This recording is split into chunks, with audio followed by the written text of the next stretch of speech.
3, 2, 1.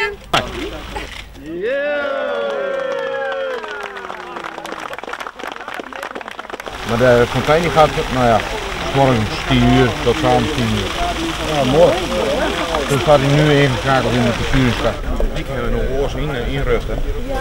Oors hier in het dakprofiel. Dus de afwetering naar de kant.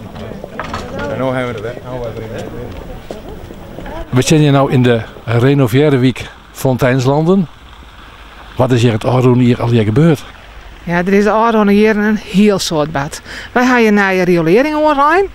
Het houdt ook in dat je dus het hemelwater echt van het rioolwater skieren. Dus er is een skierend stelsel online. De dieken binnen hier al hier opknapt. We hebben de werkdichting een heel soort dingen.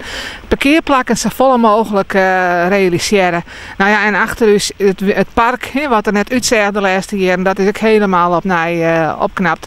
Zodat we een mooie week, maar ook vooral een veilige week realiseren hebben. Er is een heel groot debat. Kost natuurlijk een groot geld. Ja, er is in totaal voor 6 miljoen geïnvesteerd in deze week. Niet alleen nog door u als gemeente, maar ook door thuis wonen en door de provincie, die gaat er ook om mee betalen. De renovatie van de woningen zijn klaar, de herstructurering is klaar, het park is klaar zoals je kunt zien.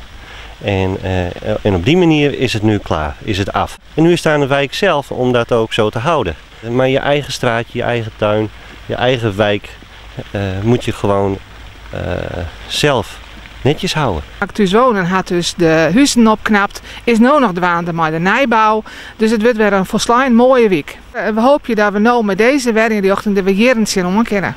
Nou, wat we hier dienen hebben is dat we actiejongen hebben van hoe kun je de ben veilig op squalen komen. Dat houdt in, je ziet hier de fietspaden, hier achter de squalen is de ingang van de fietserskaam.